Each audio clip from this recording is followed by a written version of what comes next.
নতুন বছরের শুরুতে মেদিনীপুর জেলার সমস্ত মানুষকে শুভেচ্ছা এবং অভিনন্দন জানালেন জেলা পরিষদের সভাধিপতি উত্তম বারেক। এছাড়াও তিনি কি বললেন শোনাবো আপনাদের। নতুন বছরের শুরুতে সকল মেদিনীপুর জেলাবাসীকে বাংলার শুভ নববর্ষের প্রীতি শুভেচ্ছা এবং অভিনন্দন জ্ঞাপন করলেন। সারা মেদিনীপুর জেলার সমগ্র মানুষ এবং সমগ্র পরিবার যাতে সুখে, শান্তিতে, সমৃদ্ধিতে এবং সম্প্রীতি বজায় রেখে এগিয়ে চলে এমনই বার্তা দিলেন বাংলা নববর্ষের প্রথম দিনে এবং সাংবাদিকদের মুখোমুখি হয়ে এমনই মন্তব্য করলেন পূর্ব মেদিনীপুরের জেলা পরিষদের সভাধিপতি উত্তম বারেক।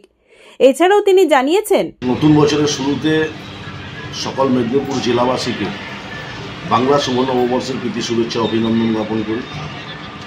নিশ্চিতভাবে মেদিনীপুর জেলার সমগ্র মানুষ, সমগ্র পরিবার সুখে, শান্তিতে, সমৃদ্ধশালী হোক এবং সম্প্রীতিকে সামনে রেখে করতে হবে। পুলক বেড়ার রিপোর্ট, খবর BCBS।